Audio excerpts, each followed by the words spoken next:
They smiled, shook hands, and announced Jeremy Kane's promotion, while my name sat there like yesterday's coffee again. After 22 years of pulling their systems out of the fire, training half the engineering team and being told next quarter every single time, I watched a 32-year-old MBA get handed the director role I'd been chasing for 7 years. That boardroom meeting wasn't just disappointing. It was the moment everything became crystal clear. I'm Aaron Hudson, 55 years old, and I've been senior engineering manager at Cloud Nexus Systems long enough to know when I'm being played. What happened next wasn't loud or dramatic, but it made them panic later. And when they came begging, I didn't say yes. Let me back up and give you the full picture. Cloud Nexus is a mid-sized technology consulting firm here in Denver, about 750 employees pulling in around $85 million annually. We handle cloud infrastructure migrations for companies that should have moved their systems years ago but didn't want to deal with the headache. That's where I come in, or came in anyway. For the past 22 years, I've been the guy they call when everything's on fire. Started here when I was 33, fresh from a failed startup that taught me more about technology than any MBA program ever could. Back then, cloud computing was barely a concept. I helped build this company's reputation one crisis at a time. The Apex Industries migration that was 4 weeks behind schedule and bleeding money, I fixed it over a weekend. The Coastal Systems security audit that found 52 critical vulnerabilities, I redesigned their entire network architecture in 3 weeks. The Pinnacle network system that kept crashing every holiday season, I built them a load balancing solution that's still running flawlessly 4 years later. I manage a team of 18 senior engineers spread across 4 time zones. My project portfolio is worth $12 million in active contracts. I've trained 15 engineers who've gone on to senior positions. 9 of them got promoted to roles I'd applied for but didn't get. The math on that started bothering me around year 5, but I kept telling myself it was just timing. Ryan Foster, our VP of engineering, has been my boss for the past 7 years. Nice enough guy on the surface, but he's got this way of making promises that somehow never materialize. Your turn is coming, Aaron. We just need to see how this quarter plays out. The board wants to see a few more wins under your belt. Always something. The age thing started creeping in around my 50th birthday. Suddenly I was hearing phrases like fresh perspective and digital native approach in meetings. Ryan would talk about bringing in people who understand the new paradigms while I sat there knowing I'd architected half the systems they were trying to modernize. Last year, they hired 3 junior developers, all under 28, and called it injecting innovation into the team. Meanwhile, I was the one training them on fundamentals they should have learned in college. My doctor had been warning me about my blood pressure for months, 175/98 at my last checkup. The man looked concerned. Aaron, you're carrying too much stress. I see this in executives all the time. Your body's telling you something. Maybe think about slowing down. Lisa, my wife, had been saying the same thing. We'd been married 28 years and she knew the signs. I'd come home wound tight as a spring, checking emails until midnight, getting calls on weekends that I couldn't ignore. The kids were both in college now, Emma a junior at Colorado State studying engineering like her old man, and Jake a sophomore at Boulder majoring in business. Tuition was hitting us for $68,000 a year between the two of them. We had savings, but it was tight. Lisa kept hinting about maybe starting our own consulting firm. You know this business better than anyone, she'd say. Why are you making other people rich? I wasn't ready to hear it then. 22 years of building relationships, of being the go-to guy, that meant something. At least I thought it did. The conference room was packed that Thursday morning in March. Glass walls, leather chairs, the usual corporate theater. All the senior staff was there. Ryan, the CTO, a couple of board members, even some people from other departments who had no business being in an engineering meeting. That should have been my first clue. I'd been expecting this announcement for months. My performance reviews were stellar. Client feedback consistently mentioned me by name. The technical team respected my judgment. I'd been handling director-level responsibilities for 3 years without the title or compensation. This felt like the moment it would finally be official. Ryan cleared his throat and said, "We're excited to announce our new Director of Cloud Infrastructure." He paused just long enough for everyone to expect my name. I actually started to sit up straighter, feeling that familiar mix of relief and vindication. Then he said, "Jeremy will be stepping into the role effective immediately." The room temperature seemed to drop 10 degrees. A few people clapped, but it sounded hollow in the suddenly thick air. Someone said, "Congratulations," and I could hear the forced enthusiasm. I kept my face neutral while something inside me just snapped. Clean and quiet, like a circuit breaker throwing when the system's overloaded. I didn't look at Jeremy because I already knew he was grinning. Kid's been at the company for exactly 20 months, fresh MBA from some fancy East Coast school, talks a good game about digital transformation and agile methodologies, but ask him to configure a load balancer and he'll give you a blank stare. His biggest qualification? His dad sits on our board of directors. Kane Industries has been one of our clients for 8 years, and Jeremy's been riding that connection since day one. The really twisted part was that I'd been the one training him. For the past year, Ryan had me mentoring Jeremy, showing him the ropes, introducing him to key clients. I thought I was grooming a teammate. Turns out I was training my replacement. Ryan turned toward me and added, "Aaron, let's connect offline about your development path." Like that made it private instead of humiliating. Like 22 years of development wasn't already crystal clear to everyone in that room. I said, "So that's a no again." The room went dead silent.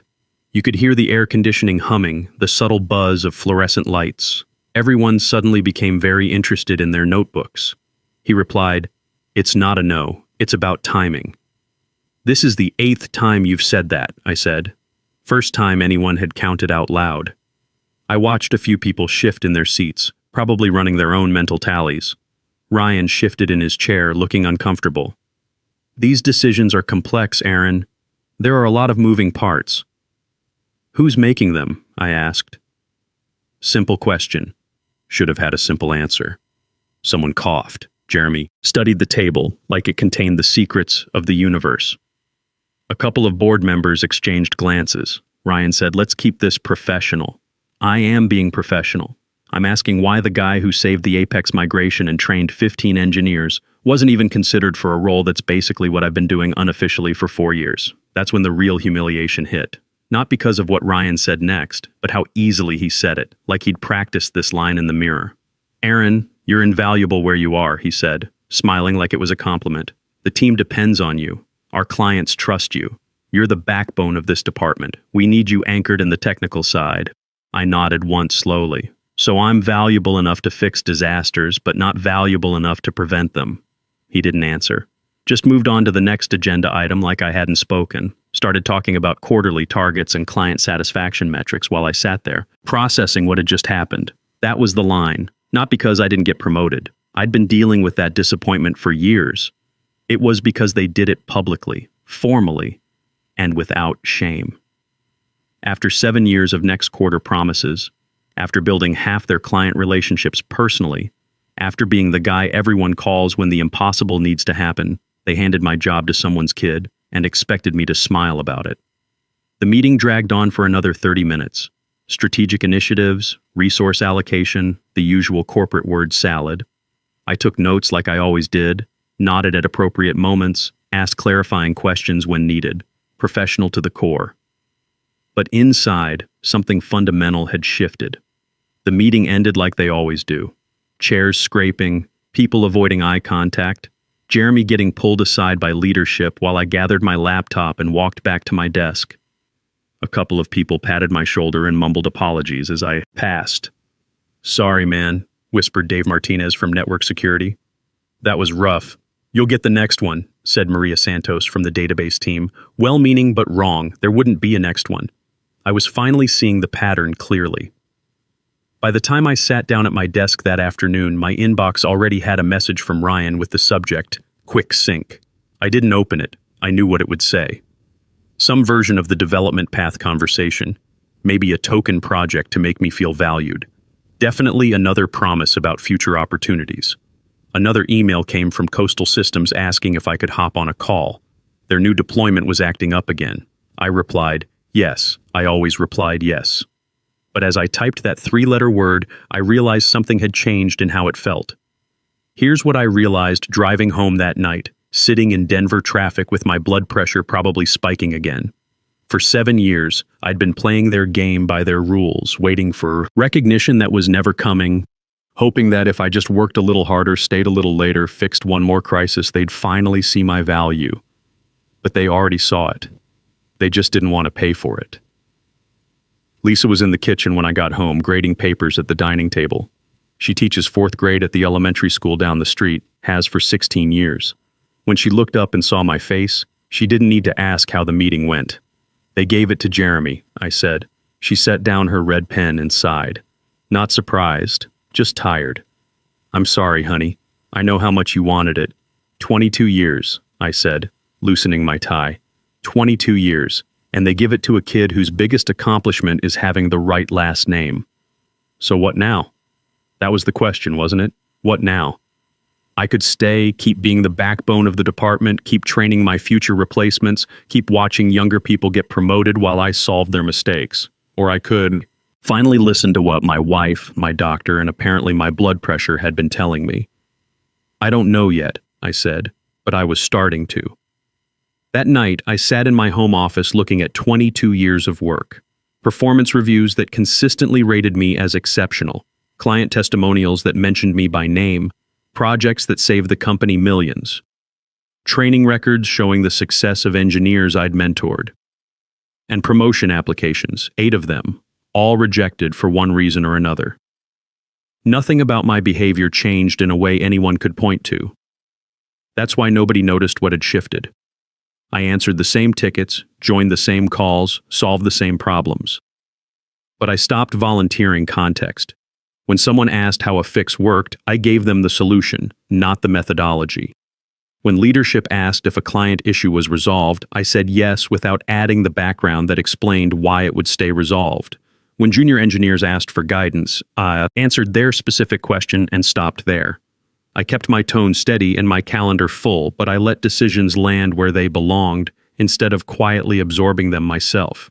Clients kept asking for me by name, and I kept showing up, but I started copying fewer people on responses and letting requests come directly instead of through channels that diluted accountability. In meetings, I spoke last, or not at all.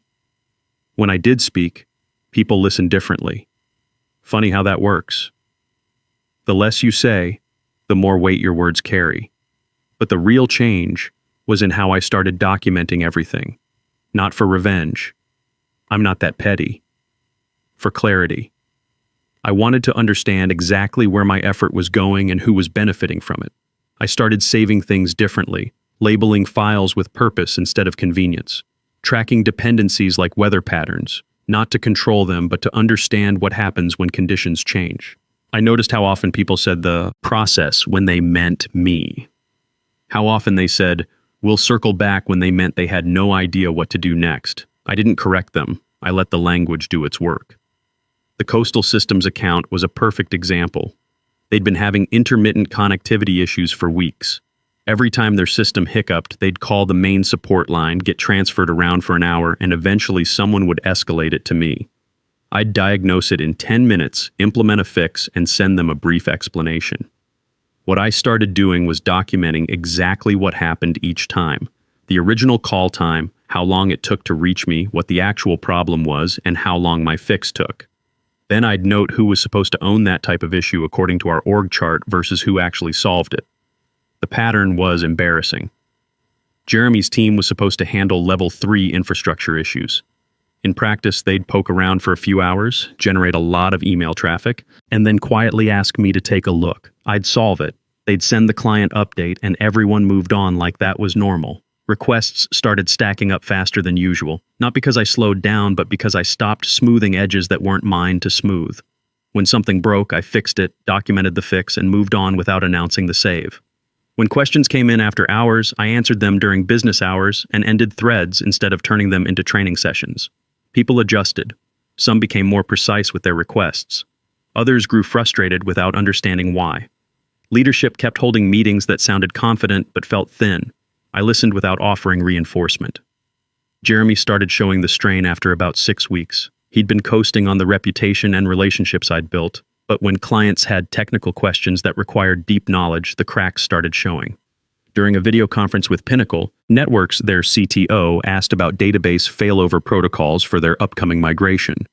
Jeremy fumbled through buzzwords for 10 minutes before asking if I could add some technical context. I answered the question directly and professionally. What I didn't do was save Jeremy's credibility by explaining why his approach would work in theory even if it wasn't optimal. The client noticed. At my desk, I kept a private log of what I touched each day, not as evidence, but as a map, not of who needed me, but where the work actually flowed. I learned which approvals stalled without my input, which reports stopped making sense without my context, and which client calls ran long when I wasn't framing the problems. By month's end, people treated my availability like a resource instead of an assumption. Leadership started asking for updates that didn't exist in the format they expected. I watched them hunt for clarity in dashboards that had always relied on context I provided in hallway conversations. The first real crack appeared during our monthly client review meeting in May. Ryan was presenting our Q1 metrics to the board, talking about our 96% client satisfaction rate and improved response times. One of the board members asked how we'd achieved those improvements. Ryan started talking about process optimization and team efficiency. We've streamlined our incident response protocols and enhanced cross-functional collaboration, he said, clicking through slides full of charts and graphs. Then someone asked for specific examples. That's when things got interesting. Ryan fumbled through his presentation mentioning streamlined workflows and improved team dynamics. The board member pressed for specifics. Who was responsible for the Pinnacle turnaround? How did we resolve the coastal security issues so quickly? What about the Apex migration that came in ahead of schedule? Ryan kept using we in the team without naming anyone. I sat there taking notes, saying nothing. I could feel the discomfort in the room growing as Ryan struggled to provide concrete details about accomplishments he'd been taking credit for. Finally, the board member looked directly at me and asked, "Aaron, you've been quiet. What's your perspective on these improvements?" This was the moment. I could have saved Ryan right there. Could have talked about teamwork and shared success and how proud I was of our collaborative approach. Instead, I said, "I'd be happy to walk through the technical details of any specific project you'd like to discuss." The room shifted. Ryan's face went pale. The board member smiled and said, "Let's start with Pinnacle." I spent the next 20 minutes methodically explaining exactly what had been broken, how I'd diagnosed it, and what I'd implemented to fix it. No ego, no drama, just facts. When I finished, another board member asked about Apex, then Coastal. Each time I laid out the technical challenge, the solution I'd developed, and the measurable results. By the end of the meeting, it was clear to everyone in that room where the actual work was happening. Ryan looked like he'd been hit by a truck. Jeremy sat frozen, probably realizing that his collaborative leadership style wasn't going to be enough to explain away results he'd never actually delivered. That's when I knew things were about to change fast. The system I'd been supporting with my effort and expertise was finally visible to the people making the decisions. What they did with that visibility would determine my next move, but I was already preparing for that move, whether they knew it or not. The breaking point came in early June. Jeremy's team had been working on a cloud migration for Pinnacle Networks, a $3.8 million contract that Jeremy kept calling his signature project.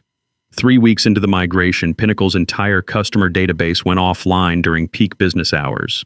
Jeremy panicked, called an all-hands meeting, brought in consultants, had his team working around the clock. I watched from the sidelines as 20 people ran around like chickens, with their heads cut off, generating more heat than light. After 16 hours of chaos, Pinnacle's CEO called our CTO directly and said if this wasn't fixed in the next 4 hours, they were terminating the contract and pursuing legal action. That's when Ryan called me at home at 10 p.m. "Aaron, I know this isn't your project, but we need you to take a look." I asked what authority Jeremy was giving me to make changes to his architecture. "Whatever you need," Ryan said. "Just fix it. I fixed it in 90 minutes. The problem was basic. They'd misconfigured the database replication settings and didn't have proper failover protocols, stuff any senior engineer should have caught in testing. Worse, they'd ignored the backup procedures I documented 3 years ago specifically for this type of migration. I documented the fix, sent Pinnacle a technical summary, and went back to bed. The next morning, Jeremy sent an email to the entire leadership team, taking credit for the rapid resolution and innovative problem-solving approach. He thanked his team for their collaborative effort and mentioned the importance of learning from challenges. My name wasn't in the email. That afternoon, Pinnacle's CTO called me directly and said, "Aaron, Jeremy's team seems to have some gaps. Can you personally oversee the rest of this migration?" I told him he'd need to work with our account management team on resource allocation. He said, I'm not asking for your team, I'm asking for you. Pinnacle wants you as technical lead on this project, or we're moving to a different vendor. I forwarded that email to Ryan without comment. I'd been thinking about resignation for weeks, but I wanted the timing to be right. I didn't wake up one morning deciding to leave. I decided to prepare like leaving was inevitable. Different mindset entirely. I submitted my resignation on a Wednesday afternoon, 3 days before, quarter close. Timing matters when you want truth to surface quickly. I walked into Ryan's office without scheduling and placed the letter on his desk before he could start talking. He read the first line, looked up and said, "This seems sudden," which was completely wrong in a way only denial can be. I said, 3 weeks notice, and waited. He asked if this was about the promotion. I said no, because it wasn't anymore. Within an hour, my calendar filled with meeting requests I hadn't accepted yet. By end of day, news had spread in that careful, hushed way companies use when they're hoping to contain something they can't. First retention offer came that afternoon, framed as a career conversation. Title adjustment, compensation bump, remote flexibility. I thanked them and declined. Second came next day, more urgent with specific numbers. 35% salary increase, director title, stock options. I declined again. The real panic started when clients began making moves of their own, but it took time to unfold. Over the next 2 weeks, I had quiet conversations with the companies I'd been working with for years. Not sales pitches, just honest discussions about where I was going and what that might mean for their projects. Pinnacle Networks called an emergency meeting 10 days after my resignation and asked to speak with me directly. No sales team, no account managers, just me and their technical leadership. Aaron, their CTO, said, "We've been talking internally. When you leave Cloud Nexus, where are you going?" I told them I was starting independent consulting. What would it take for Pinnacle to be your first client? That conversation lasted 2 hours. We spent a week negotiating terms. By the end, I had my first contract signed, a $1.2 million annual retainer to oversee all their cloud infrastructure.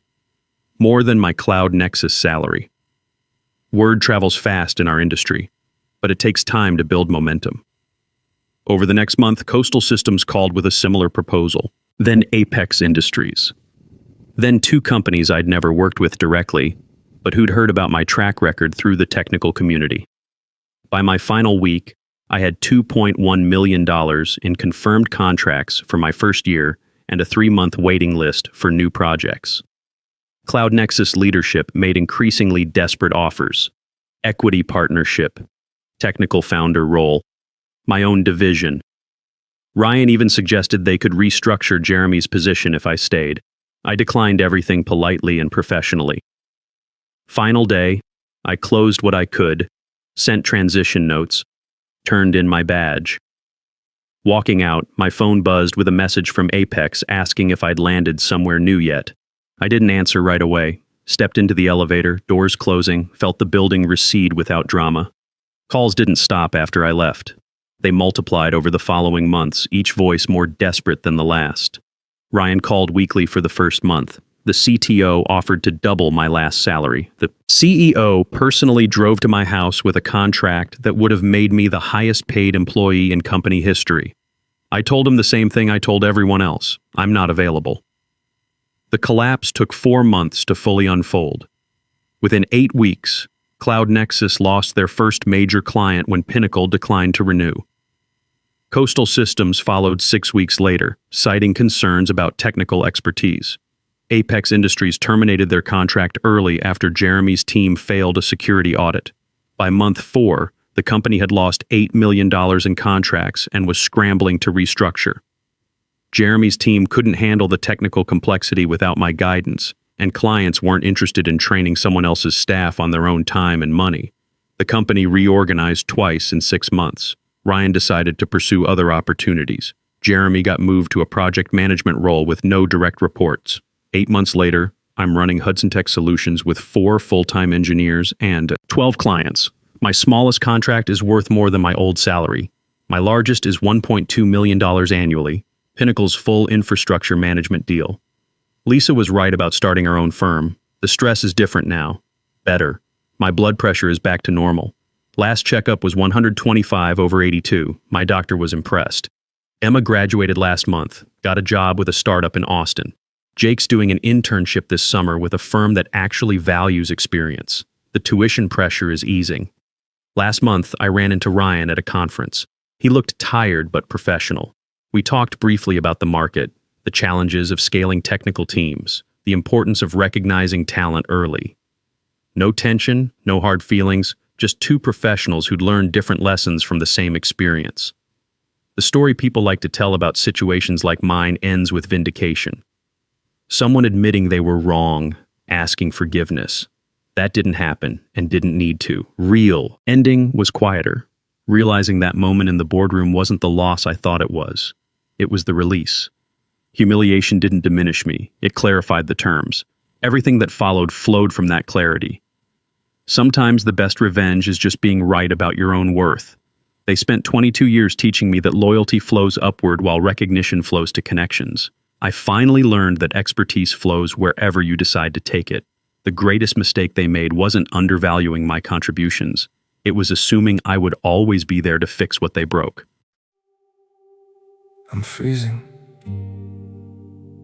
I'm bleeding. Slowly fading away. But don't worry, I'm fine.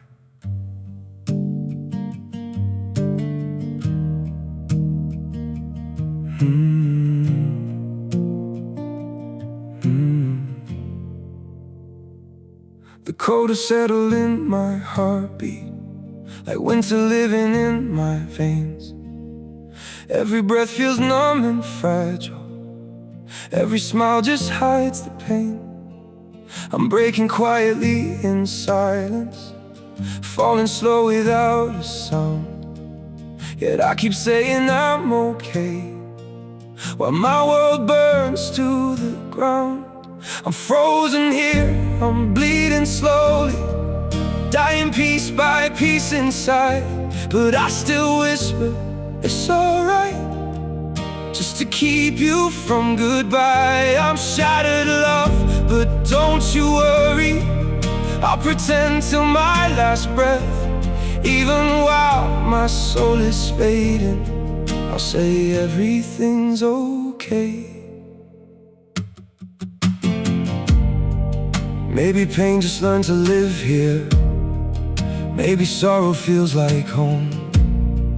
So I wear my wounds like armor and survive them all alone. I'm frozen here, I'm bleeding slowly, dying piece by piece inside. But I still whisper, it's alright, just to keep you from goodbye. I'm shattered, love, but don't you worry, I'll pretend till my last breath. Even while my soul is fading, I'll say everything's okay. If you ever see me smiling, no, it's just my last defense. 'Cause sometimes love means hiding how much you're suffering. No, I'm frozen here, I'm bleeding slowly, dying piece by piece inside. But I still whisper, it's alright, just to keep you from goodbye. I'm shattered, love, but don't you worry, I'll pretend till my last breath. Even while my soul is fading, I'll say everything's okay.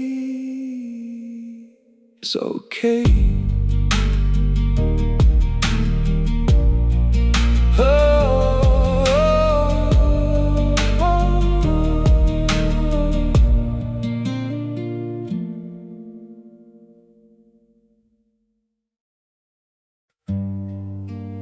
Some days feel off, like I'm standing but still falling. A little pain, a little tired, and no one to tell it all to. There are days that feel unsteady, like I'm drifting out of place. Every step just feels so heavy. With a smile I have to fake. A little hurt I keep inside me, a little weight I always hide, and 1,000 quiet worries I've been holding deep inside. There's no one here to tell it to, no one who would understand. So I carry all these feelings like they're slipping through my hands. A little broken, little lost, trying hard to just get through. All these nights I stay awake with everything I never say to you. I keep walking through the silence like it's all I've ever known. Every crowded room reminds me how it feels to be alone. There's no one here to tell it to, no one who would understand. So I carry all these feelings like they're slipping through my hands. A little broken, little lost, trying hard to just get through. All these nights I stay awake with everything I never say to you.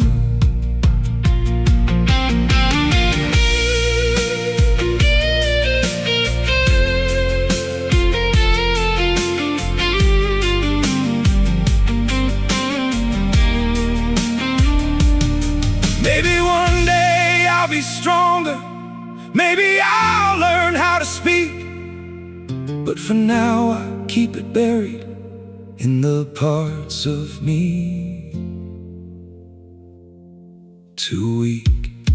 There's no one here to tell it to, no one who would understand. So I carry all these feelings like they're slipping through my hands. A little broken, little lost, trying hard to just get through. All these nights I stay awake with everything I never say to you.